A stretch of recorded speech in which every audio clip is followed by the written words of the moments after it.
High Velocity Wrestling is a professional wrestling promotion based in Western North Carolina. HVW's events provide a family atmosphere featuring old school pro wrestling with a modern day flair, giving a little something for everyone.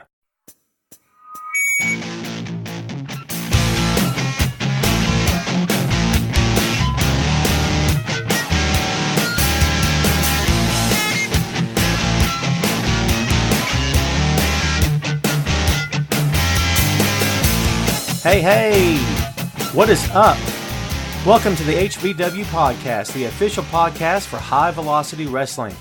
I'm your host, Tom Clark, and we're here to give you the latest news and rumors surrounding the best pro wrestling promotion in the Carolinas, as well as exclusive interviews that you only find here. Please remember to visit us online at highvelocitywrestling.com and follow us on all of our social media, including Facebook, Twitter, and Instagram. The links are available in this episode's description. That's right, folks. We are here. Finally, we are rolling. We've been talking about this for a good long time now. A lot of stuff going on behind the scenes, as you might can imagine. The relaunch of any business is no small feat, no small venture to say the least. A lot of stuff going on behind the scenes that maybe the fans will maybe never hear or see, anything like that. But we believe in full transparency here in HVW, and this is something we wanted to do for a very long time. And from the moment we started talking about relaunching the company, we said from the get-go that doing the podcast is going to be a priority. So we're finally here. For any of you out there who know who I am, I host a show called Tom Clark's Main Event. We've been going 6 years strong. It's available on iTunes, Google Play, iHeartRadio, and YouTube, of course. And we are live most every Friday on Wrestling Rumors on Facebook Live. So please feel free to check that out. This is going to be a blast for us. Can't wait to get involved. Thank you so much for listening, for downloading. Remember, the show is free, as you can very well see. We don't charge for any of the content here on the show. It's free. All you do need is an internet connection. So we're not going to waste any more time. We got our first guest queued up for the official HVW podcast. We're excited. We hope you folks are too, and we hope you're ready to jump into it because I know I am. The first guest for the first episode, of course, is the HVW owner, the man known as Viper, Gary Benfield. Gary, what's up, brother? How you doing tonight, man? Good, brother. How you doing, Tom? I'm doing good, man. It's been a long day. It is Black Friday, the day after Turkey Day. And today we officially relaunched HVW High Velocity Wrestling, of course, to the world.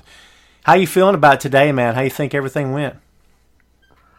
It's very overwhelming at the response we got today. I'm excited about the future of High Velocity Wrestling.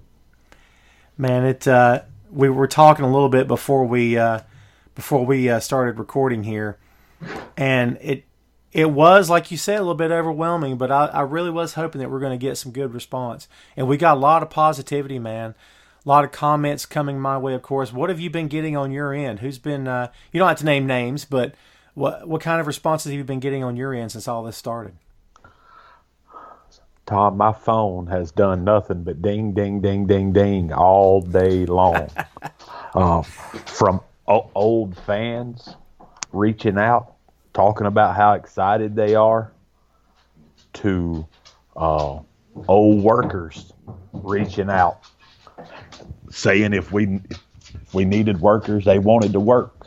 I've had people reaching out asking about tickets already. Mm-hmm. Man, it's been an overwhelming day. It's good stuff, man. I mean, you can't ask for anything more than that. As I was just saying to the folks here listening to the show, a lot of stuff going on behind the scenes, people behind the scenes on the HVW team that are putting in the work, putting in the hours, everybody pulling together to try to make this thing be a success, and I think we saw the payoff there today.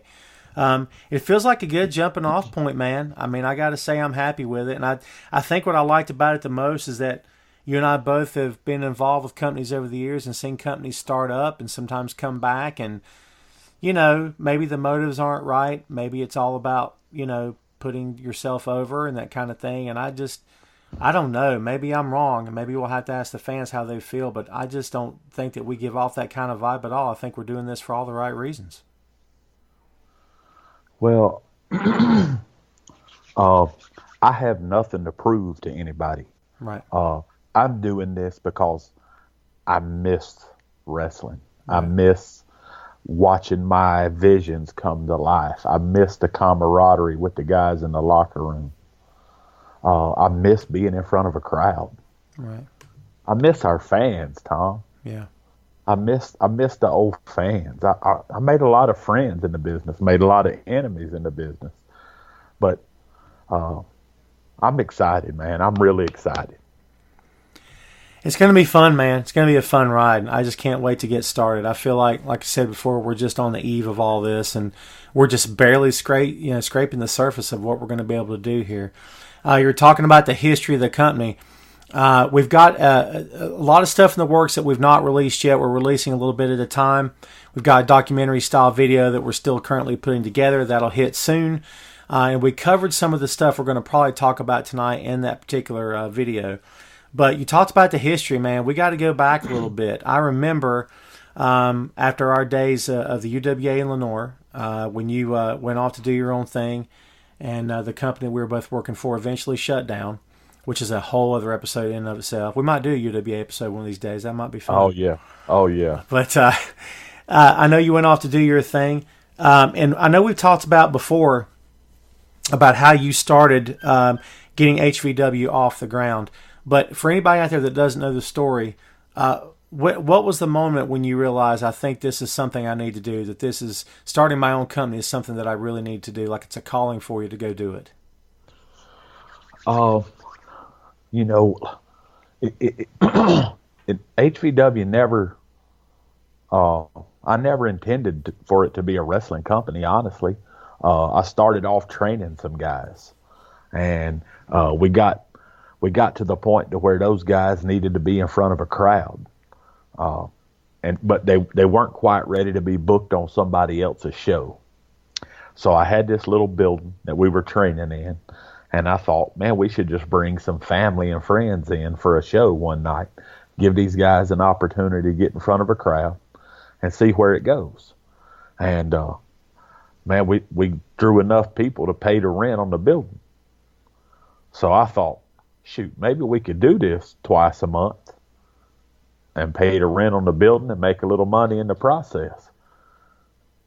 And I don't know, it just kind of took off, man. And then, more and more people started coming, and then, the more guys wanted to come wrestle. And I thought, man, this is kind of cool. But it never really hit me that I wanted to make a long term out of this thing until we moved in our second building. And we got like this little cult following. And Tom, it was really cool. I mean, it was, I can't even explain it. It was just,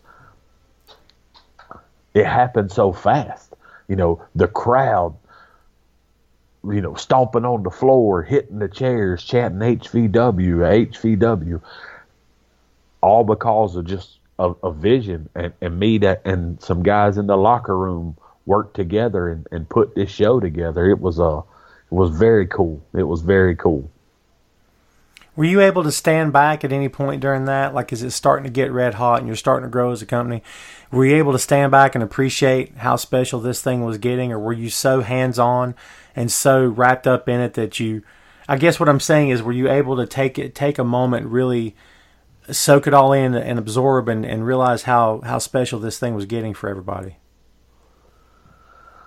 I really didn't realize that until I had allowed somebody to come in and start making decisions. Mm-hmm. And I seen how it impacted the company. Mm-hmm. And the impact was in a negative way. And that's when I realized that, hey, we had something really special. Right. And maybe not so much now.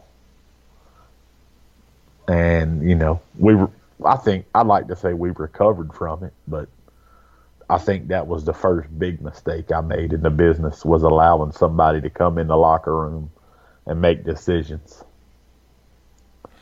It's so crazy because we've both been down this road before. Two different, separate situations, different situations, that whatever. But and maybe it's naivete on my part. Maybe it's just being old fashioned or being a sucker. But man, I was raised to treat people right. I was raised to be fair and open and honest.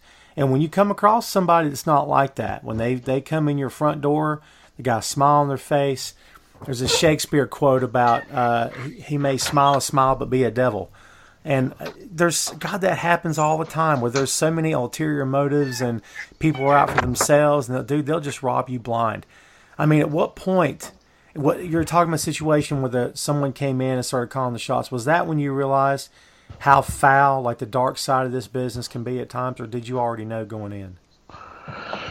Well, I had never seen that side of it. Before that, we were a family. It was me and the boys running the locker room. Mm-hmm. Me and the guys. And I don't know, man. I guess when I let this gentleman come in, I allowed him to put thoughts and visions in my head that I'd never been able to accomplish. Mm-hmm. And it was kind of one of those things where I promise you this and never deliver. But in the meantime, I burned a lot of bridges mm-hmm. with the guys that had helped me get to the point we were at. The guys that had helped me get to the point that made this person want to come be a part of our show. Mm. But then when he gets there and I knock down the wall and let him come in, the first thing he wants to do is get rid of the guys that helped us get him to that show. Right. If that makes sense. Totally. It was heartbreaking, but that was just one of the many lessons I learned along the way. And so, like in your haste to make the show better, to make the product better, to grow as a company, I guess what's the old saying?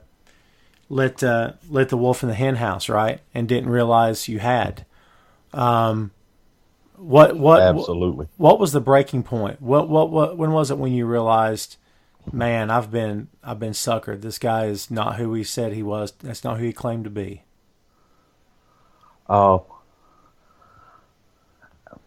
One night, we had an angle planned, and this gentleman had got into an argument in the parking lot with some of the talent, and the talent.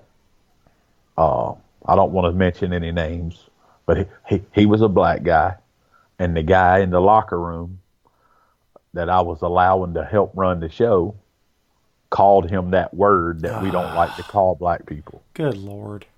So it led to a huge confrontation in the parking lot before the show ever started. Right.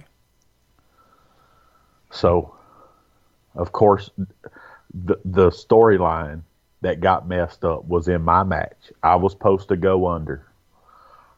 Right before I went out to the ring, they got into it again outside. Mm-hmm. So I went and tried to handle that situation, went to the ring, completely mind boggled, and forgot the finish of the match. Mm-hmm. And the outcome didn't come out to the way it was supposed to. And this joker was almost like a kid that took his toys and went home. Wow. That night they left and never came back. Right. And there was big plans in the future for HVW. This particular gentleman had purchased an affiliation with the NWA. Mm-hmm. And we were about to be NWA High Velocity. So, he took his toys and run and started his own NWA affiliation. And we've never done business since. How long did that last for him, by the way? Or did it? Oh, yeah. I mean, he ran several very nice size shows. Uh-huh. I don't think it lasted a full year. Wow. Maybe a year at most. Makes you wonder if the partnership had continued, if it would have even have mattered. Because, I mean, if you guys would have made him stronger, or if he would have just leached off of you, just hard to know now what would have happened, right? Yeah, I mean, I look back at it, and, it's a big what if. What if this? What if that? What if this? But we can't live off of what if, right? That's right. So, for anyone listening who are maybe you're just fans and you've never been in a pro wrestling locker room, maybe you're not a wrestler, you're not a part of the business. You're sitting here wondering, just how dark it can get and just how realistic it is. Without revealing too much, obviously, because we're old school and we believe in keeping things sort of on the level in terms of that. But for the folks listening, take them through what's a typical pro wrestling locker room like, from the best to the worst that you've been a part of. Like, give them some things that you've seen. It doesn't have to be specific, but it's not all negative, obviously. But what are some good things that you've seen versus some bad things over the years? I'll tell you, man, one of the best things that I like to see in a locker room is the veterans, the older guys, helping the young guys. Mm-hmm. Helping the guys that might have only been wrestling for 6, 7, 8 months and are still making mistakes. I like to see the veterans that have been wrestling for 7, 8, 9, 10 years, stepping up to these young guys and say, hey guys, I seen what you did out there. This looked good. This looked good. Maybe you shouldn't have done this, or you shouldn't have done that. I hate going into a locker room where the veterans are in one corner and the rookies are in another corner. Mm-hmm. And the veterans are thinking that they're too good to help the rookies, because at some point somebody helped them become a veteran. Right. I hate to see a divided locker room. And HVW had that for a while.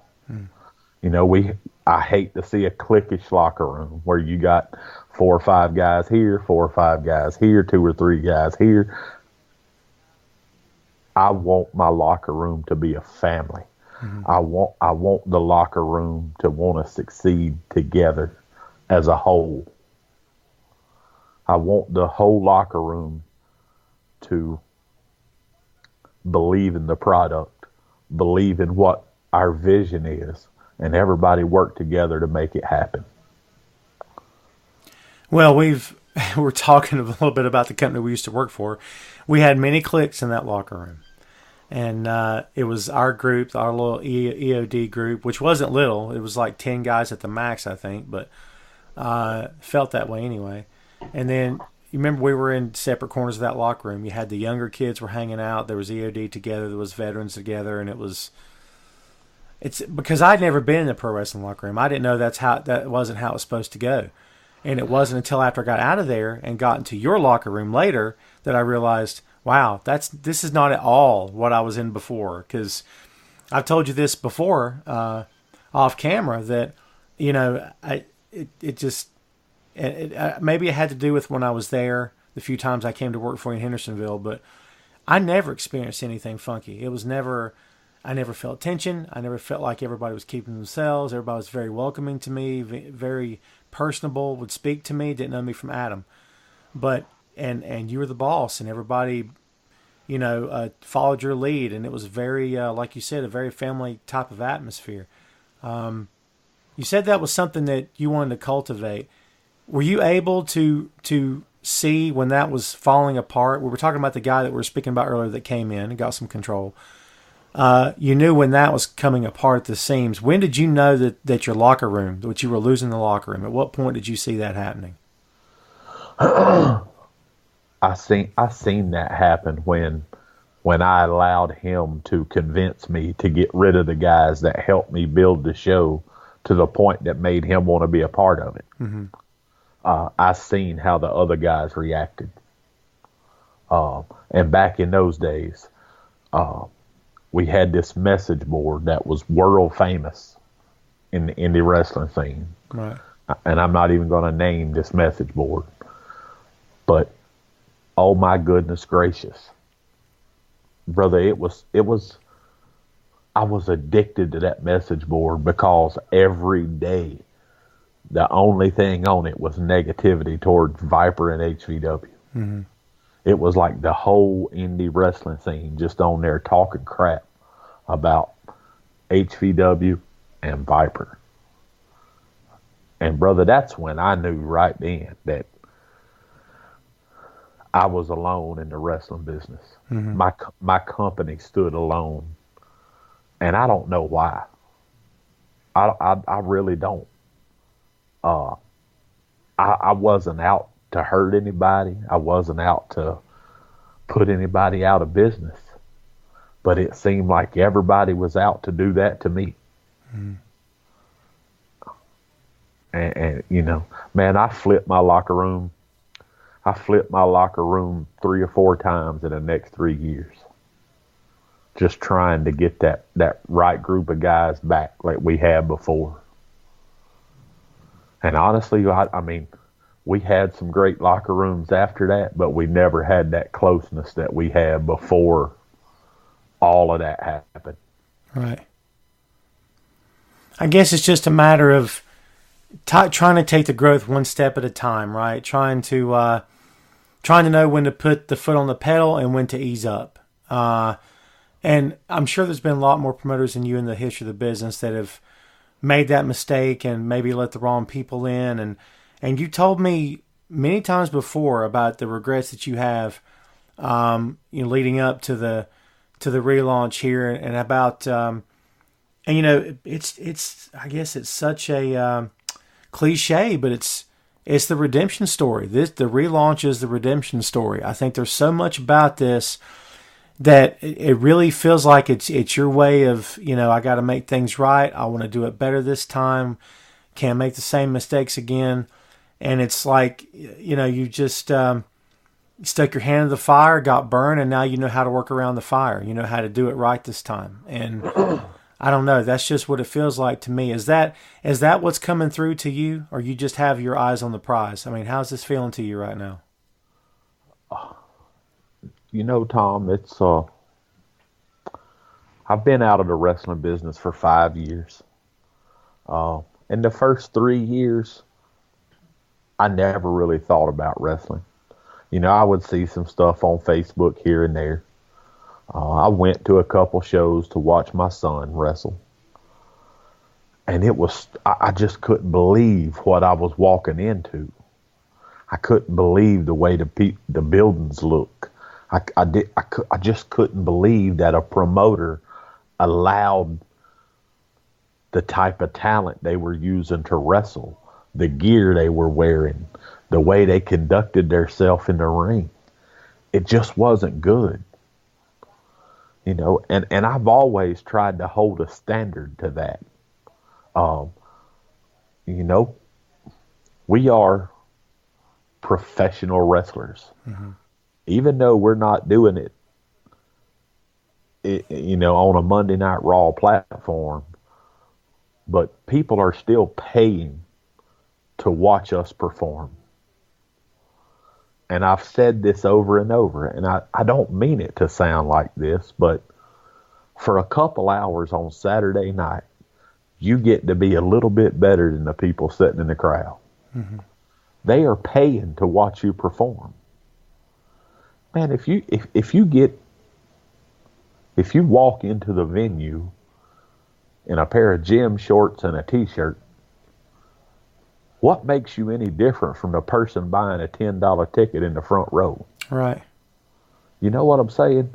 And I take a lot of pride in that.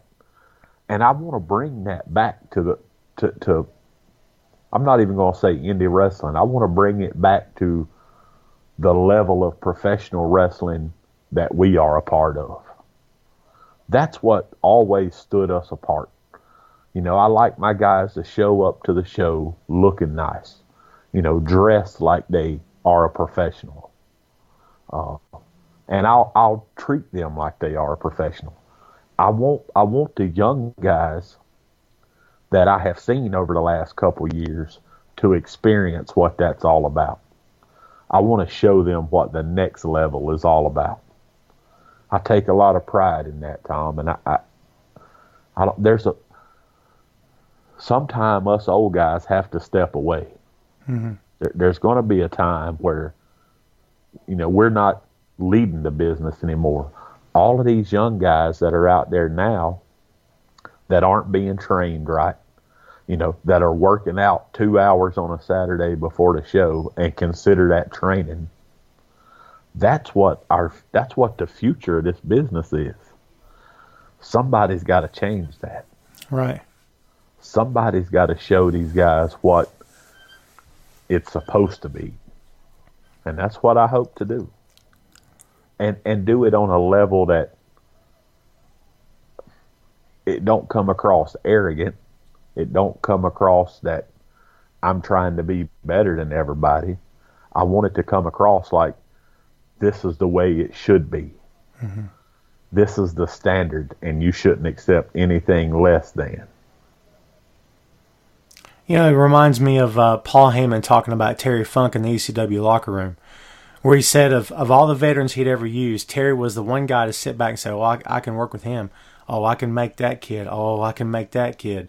Because Terry was so smart, he realized that he had to help prep the next generation to hand the business to, or there wouldn't be a generation to hand the business to begin with. I remember watching the rise and fall of ECW and Paul Heyman talking about that. Yep. And that's exactly the way I feel, man.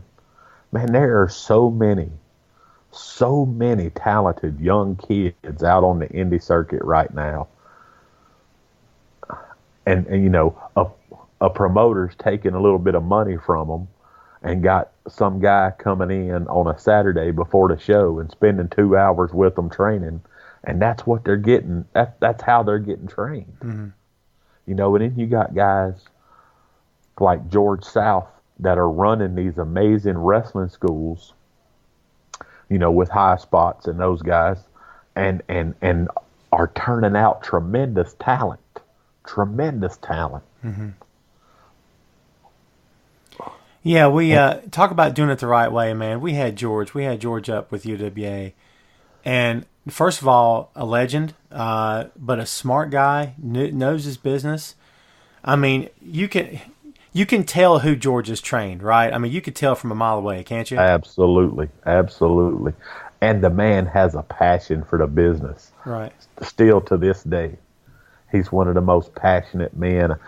He loves professional wrestling. We had a spot one night in UWA, and I was doing the commissioner thing, and I was still wearing the hat and the shades, and I had a black tie on and some other silly thing, and he wasn't going to be able to be there the weekend after, so we had to figure out a way to get him off the show that weekend. So we decided to work. He goes, I got an idea, just go with it. And I'm like, okay. And I'm thinking, I hope you don't hit me in the head with the chair, because I don't, you know what I mean? I took a couple of those, and they don't feel great. You know that. So, but we get out there, and so he's got the mic, and he's giving me grief, and he puts the mic down. He steps right up to me, and he says, don't move. And I'm thinking, crap, here it comes. He takes off my hat, stomps on it, makes a big production of it, and then shoves me back in the corner. I sold that shove like I got pushed by Mark Henry, okay? And I'm 6'3", I'm 300 pounds at the time. I may have oversold it. But I want it to look good, man. I was a babyface that time, man. So, of course, I got the mic, and I just rolled with it. And I said, you know what? For doing that, you're suspended next weekend, pal. And he lost his mind. And that crowd loved it. And it was a way just to get him off the show. But and just the way he did that so smooth, and we didn't talk about it. And he just, called it in the ring, as they say. And that's what struck me about him, just being professional. What did you pick up from George that maybe, I guess what I'm saying is, what did he teach you that maybe no one else had ever taught you to that point? What was it you picked up from him? Respect. Mm-hmm. Nobody had ever taught me that respect. George is the one that taught me to wipe my feet before I step through the ropes. Right. Yeah. That is a huge, huge sign of respect for the business that you don't see that much anymore. guys, because they're not being trained to respect the business. When we step inside those ropes, that's our platform, so to speak. That's where we do our best. If I come home and sit down at my kitchen table for dinner, I wash my hands. Right. Yeah, You see what I'm saying? absolutely. If if my wife buys me a brand new pair of shoes, I'm not going to go outside and walk through the mud with them on. So why in the world would you walk across a gym floor or a parking lot or whatever you walk across and step into the ropes without wiping your feet first? Yeah, like you said, it's your workspace. It's like it's like the table you're eating off of. You got to keep it. Yeah, clean your plate, man. Keep it sanitary. In other words, because you're going to be falling on that mat, and whatever you tracked into the ring, it can end up in your mouth and your hair. And I mean, if you've got a cut, Absolutely. it's going to get into an open wound. I mean, you're risking infection. God knows what you can catch off of a canvas, man. I'm sure it's heinous. So, it's crazy. So talk about respect, and I know respect is a big thing for you, and especially for HVW. We've talked a little bit about the past, and I know there's a lot more we can touch on in the future about things that happened before. We've in the documentary video that we've got coming out soon on the website, we've talked about Extravaganza, which continues to be a massive event for you, and I know it weighs heavy on your mind a lot of times. But anyone that was around that time, fans may not realize all the drama that went in behind the scenes on Extravaganza, and I know it's something you've been trying to put behind you. But I think it's also good to acknowledge the past when it needs to be acknowledged. And what's the biggest thing you learned? And we'll narrow it all down to one thing. What's the biggest thing? You talk about learning what you learned with the guy that came in on you before, but what was the thing you learned from Extravaganza? Because you walked away from the business after that event went down. So what was it you've learned about yourself, about the business before you came back? I guess what I'm saying is, what's different now versus 5 years ago? Oh,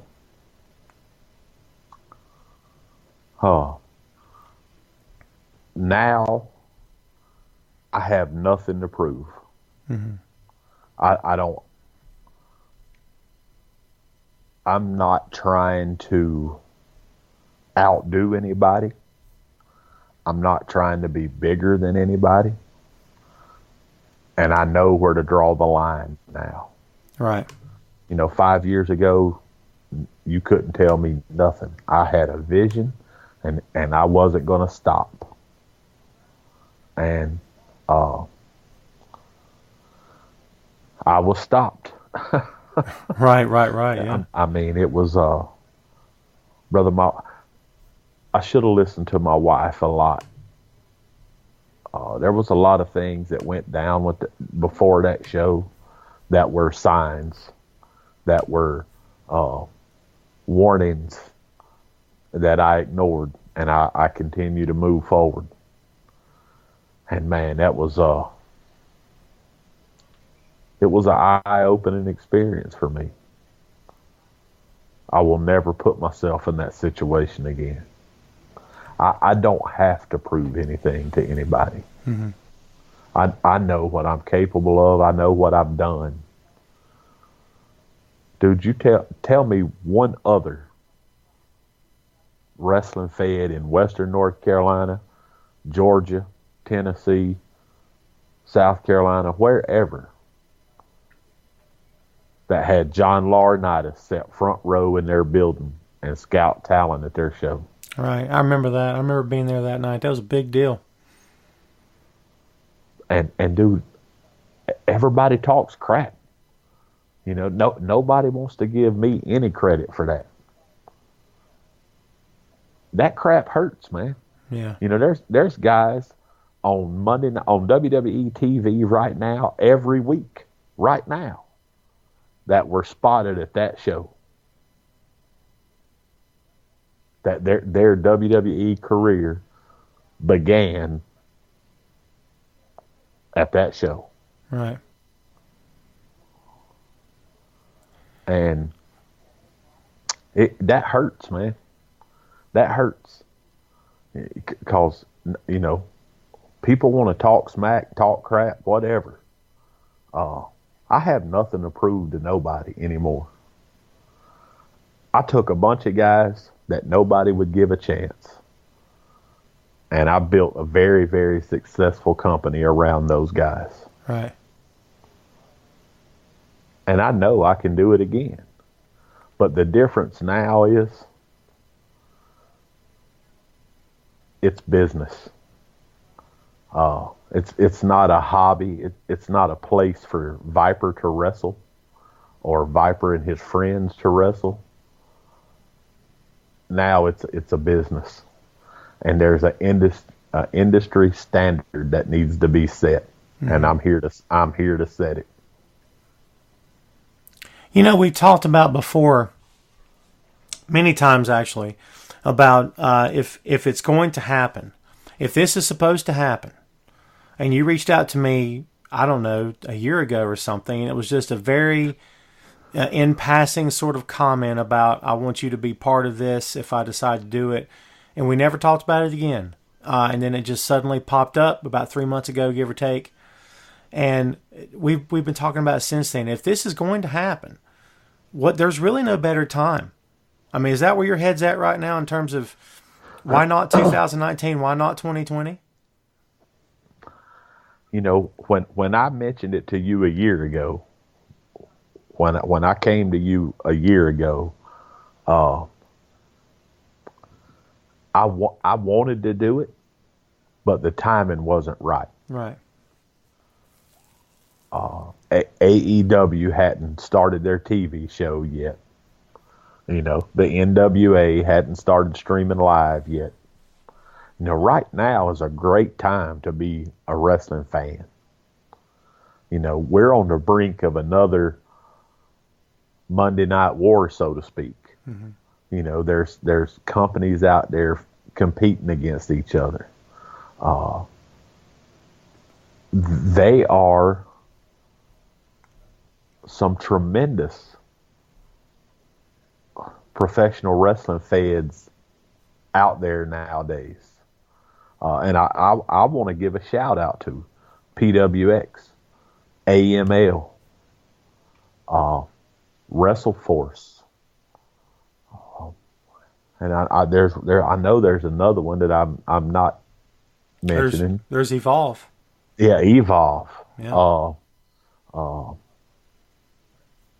Battle Zone down in South Carolina. Mm-hmm. A lot of good guys out there, man. Why can't we work together? That's what I want to do, Tom.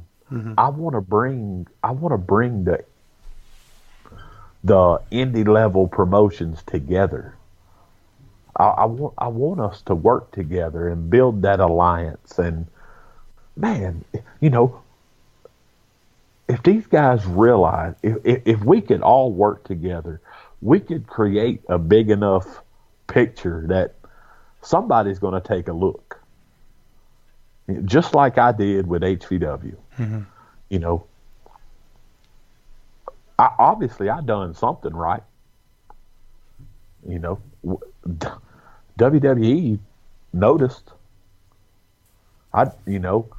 John Laurinaitis came to our show on a Saturday night.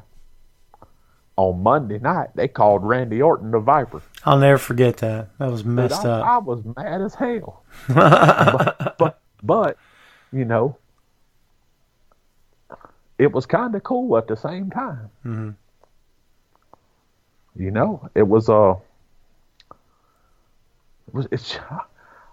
There's so much we could do if we could all just put our egos aside and work together.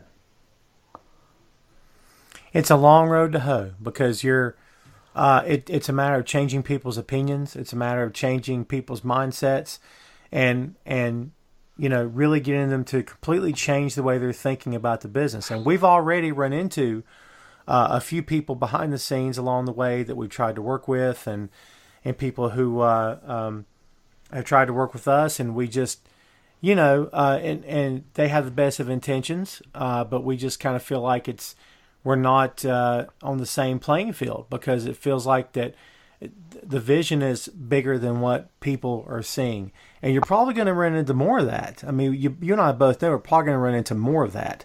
And, just full disclosure for everybody listening, I'm not just the pro wrestling writer guy and the feature columnist and the podcasting dude and all that. I mean, I'm the director of social media for HVW. I'm involved in this company.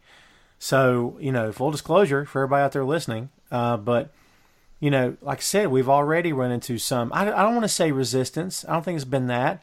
It's just, people are very accustomed to doing it the way it's always been done, or at least the way it's been done for 20 years, 30 years, whatever it's been. But, right. How do you change that? How do you get people to see your vision without them thinking, well, he's making it all about his company. He's making it all about him. It's all about his. How do you get guys to the table and drop any pretense of, you trying to be the king of the whole thing? How do you do that? How do you manage to do that? Tom, I have no idea, brother. I wish I did know. Yeah. If I had that answer, I could make this work. Right. But me and you talked about this in the little documentary that we filmed.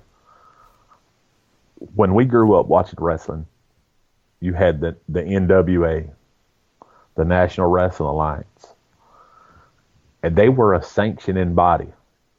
You had NWA Mid-Atlantic, NWA Smoky Mountain, NWA Georgia Championship. I mean, you had all of these different NWA promotions, and each promotion was doing their own thing. But you still had an NWA champ. You had an NWA tag champs, and they traveled around from all these different affiliations. Man, if we could make something like that happen today, oh my goodness, the wrestling world would be unbelievable if we could do something like that. And the big boys would stop and notice, hey, these guys are doing something. And it would be an opportunity for us to get our guys a shot at making a living as a professional wrestler. Right. A shot at stepping into a 25,000 seat arena to wrestle. A shot to travel the world. A shot to go to Saudi Arabia and wrestle for the troops. That's the big picture. These cats that drive the NASCAR racing, they spent years traveling around Hickory Motor Speedway, Rockingham Speedway, all these little racetracks that are all throughout the country. And they bust their butt to try to get to that next level. But the difference is, all of those racetracks work together. They're a circuit. We don't have that. I mean, does part of that come from the fact that pro wrestling is not considered a sport, that it's more of a, you can argue whether or not professional sports are sports anymore, because it does look like it's all about the dollars. But is that what's holding us back from that? Is because it's really not a sport, it's all about the money? Is that what's preventing us, or is it something more than that? Tom, I don't know. I don't know what's holding us back. No, I do know what's holding us back. What's holding us back is egotistical freaking promoters and guys that don't give a shit, if that makes sense. Right.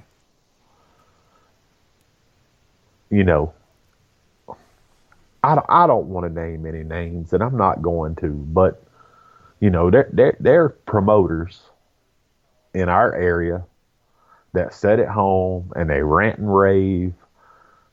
They do their live streams. Every show they do is a benefit show.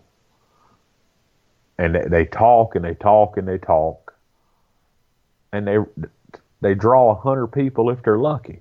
Mm-hmm.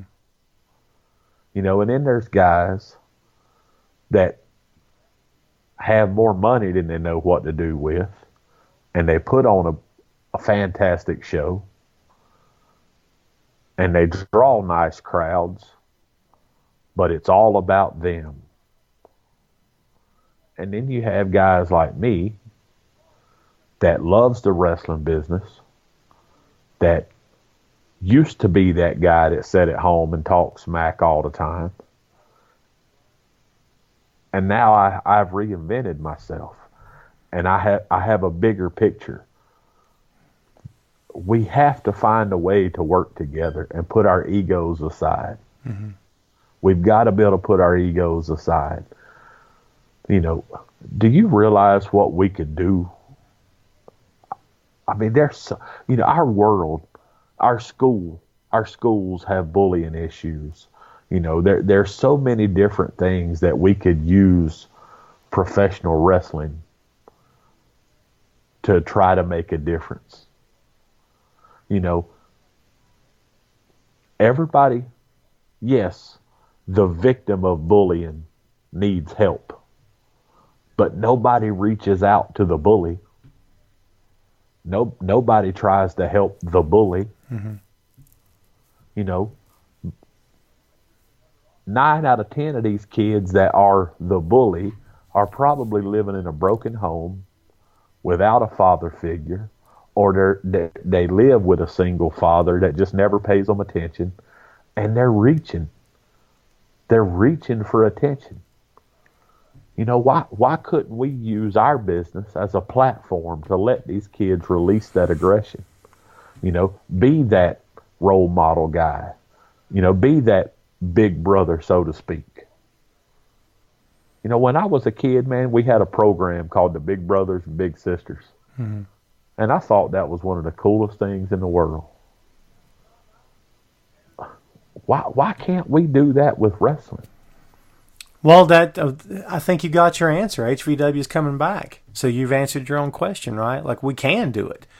I mean, if no one else is doing it, then we'll be the ones to do it. If no one else is cooperating, we'll be the ones to start it. I mean, you know, and we've said before many times that you got to start somewhere. You got to start sometime, right? And if it's not the way you like it, what better time than now?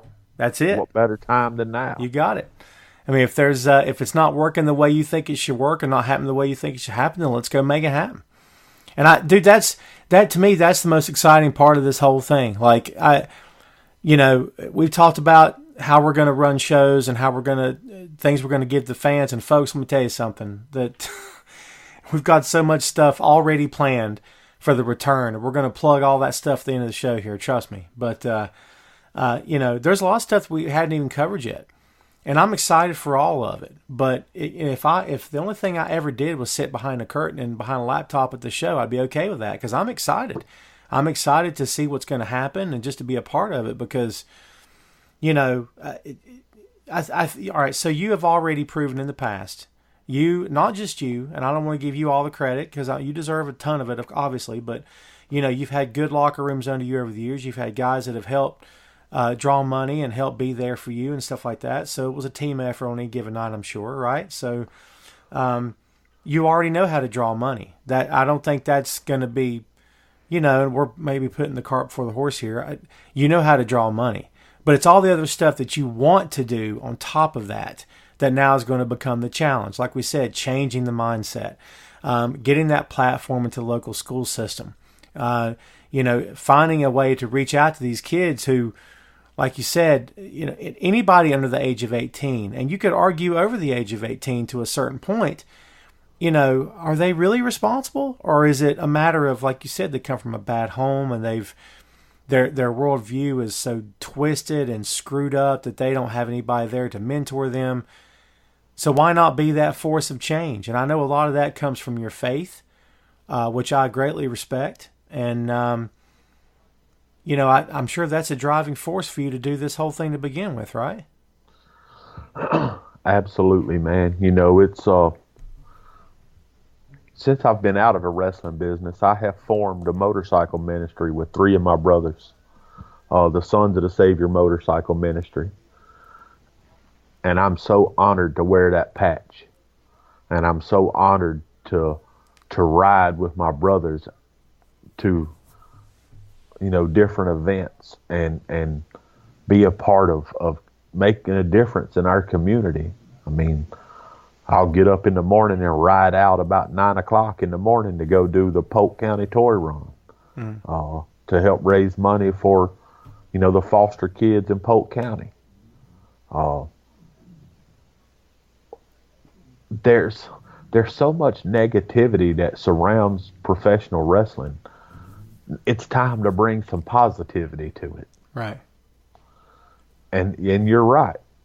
If I let my faith lead me along the way, lead HVW along the way, I know the Lord will put the right people in our place, and He'll give us that stage, and He'll provide us the platform that we need to make a difference. I truly believe that, Tom. Well, and I've told you in confidence more than one time that I feel like things just start, and we've hit some roadblocks along the way that we'll get past, and if we can't get over them, we'll get around them. But I also feel like things have fallen into place for us as a company moving forward as well, because we always say always forward, forward always, right? So I do feel like things are clicking along, and this is the fun part of the show, because now that we've covered the past, we've kind of reminded people of who you are, and we've kind of put ourselves out there and put the company out there at the forefront once again after Black Friday. This comes the fun part, because now we get to talk about the present. And this is the most intriguing part of it for me, because I know the story of the past, and the past, we're going to let it die and move on. And, I'm excited, man. We've got a big card coming up. I mean, it's going to be off the charts, and we've put a lot of information out there as of Black Friday. A lot more fans can see out there. HighVelocityWrestling.com is where you can find it. And dude, I'm excited for this card. This thing took a couple months or so to really take shape, but there's some gems on this card. We've already talked about the tag team match. We got 2 tag team matches, one that we're particularly stoked about because of the promos alone. And tell the folks out there about some of the talent we've got booked on this card, because they got to know what they're in for. They got to know what to expect, because this is going to be fun stuff. Brother, we have a list of talent from past, present, and future. We have a main event. Man, 2 of the biggest names that ever come through HVW, in JD Drake and TJ Boss. I can't wait to see these 2 guys get in the ring. God, man, 2 Mack trucks. Dude, I'm so proud of what they've accomplished since the days of HVW. Dude, I sat at home and watched JD Drake on an Evolve pay-per-view on the WWE Network, and man, my face hurt. I smiled so big. Yeah. I was so proud of him. TJ Boss was out there doing his thing. TJ is a phenomenal talent for a man his size. Oh, yeah. Man, we got the first ever HVW ladies match with Hayden Ramsey and Sadie Lee Moss. I'm excited about the future of the ladies wrestling in HVW. I swear, I think this might steal the show. I'm serious. I'm so impressed with both of them. I'm excited. I really am. Man, we got an HVW original coming back in Stoney Hooker. I started training Stoney when he was 16 years old. That's crazy. 16 years old, man. Man, we got just a plethora of young up-and-coming talent in a fatal 4-way match that you are not going to want to miss, with John Matthews, Kid Holiday, Thomas Extreme, and TGA, the great Alexander Moss. Yeah. I am so excited to see this kid. I've watched several of his matches online. Phenomenal talent, and I just can't wait to see what those four can do together. I don't think there's a weak link in that match. I don't think there's a weak link on the card. I think that match in particular is going to be amazing. Oh yeah, it's Hey, what about Big California Dream, Mitch Hurley? Yeah. What about Big Mitch making his HVW debut? Man, I'm pumped for that. But I tell you, he's got his hands full with an HVW original Crucifix. Man, Crucifix he is all business, man. Fans will often stop you and ask you about what's real, what's not. We can't really tell anymore, that kind of thing. But let me tell you something about these cats. Chris, in particular, he's the real deal. Like he doesn't play well with others, and he's a real deal. I mean, it's no joke, man. And I don't know if Mitch rubbed him the wrong way at some point, but man, Chris, we've been getting promos from these cats. They're not shy about talking, and it's their profession. That's what we expect them to do, and they're doing a fantastic job. But Chris wasn't shy, man. He sent us a promo, and man, he's ready for war. And Mitch is just as laid back as you can possibly get. And all due respect to Mitch, I don't know if he knows what he's in for. Like, is he taking Chris lightly here or what? That's what I was about to say. I think he's overlooking Chris. Yeah. Mitch is a good-looking young kid, man. He's the California Dream. Yeah. But Crucifix is the Greek Wolverine. Yep. And that Joker is all business. That's going to be something, man. I'm excited about the card. I really am. We got 6 high-velocity matches. And you talked about Stoney. We can't forget to mention Stoney's teaming with Drew Hendricks against Southside Films, who's making their HVW debut as well.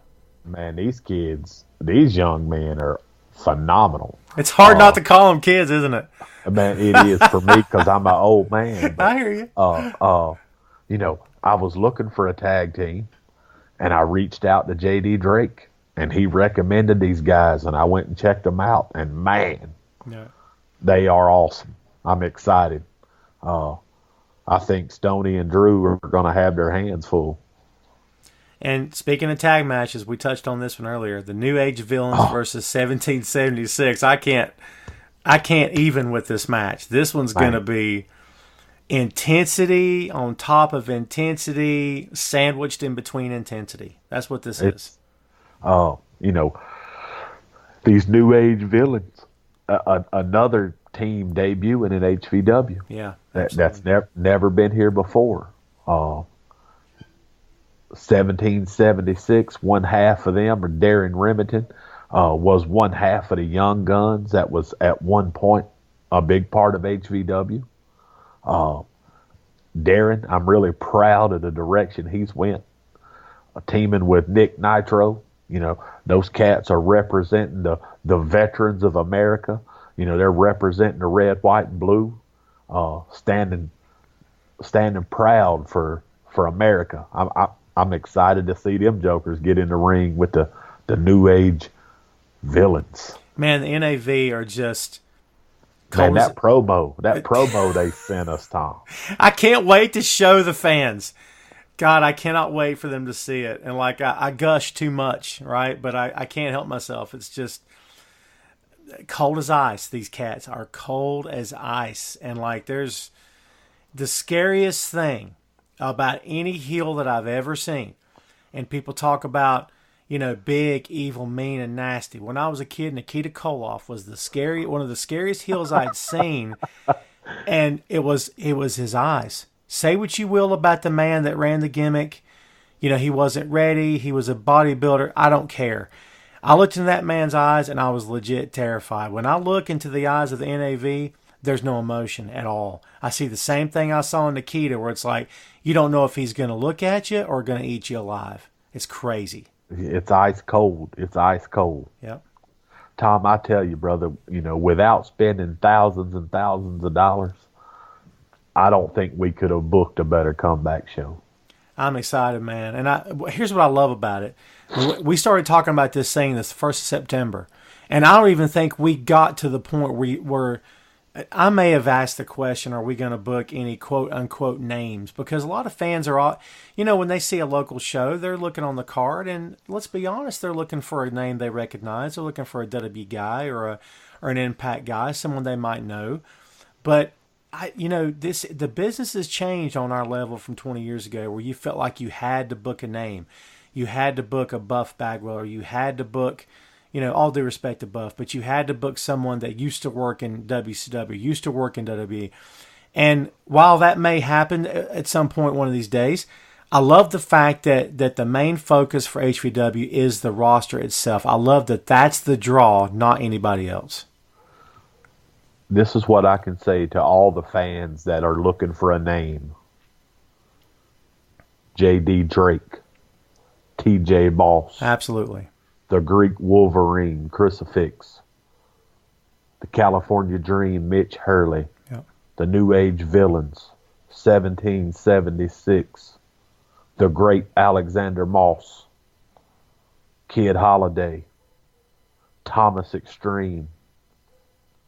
Hayden Ramsey. Sadie Lee Moss. John Matthews. That's the names you need to look out for. Oh, yeah. The whole card, man. It's stacked. It's stacked. And, I don't know if the men and women of this card appreciate how important this is. And we're going to, like I said, we're going to be transparent with the fans. And I said this today. I posted a video today, Black Friday, as we told everybody at the start of this episode, at the start of this show. But we're going to be transparent. I told everybody in a video today, we want to know what the fans think. And we're going to be fully transparent with you, the fans, and let you know where we're coming from. And we're going to call it like it is right now. Everyone on this card is a pro wrestler. They're going around the circuit and they're doing their thing. And, but I tell you this, when they leave HVW Resurrected, I feel like they're going to be leaving with a smile on their face, because this is going to be a fun night. I just cannot wait for this to happen. Yeah, I'm super excited, man. And, the venue is great.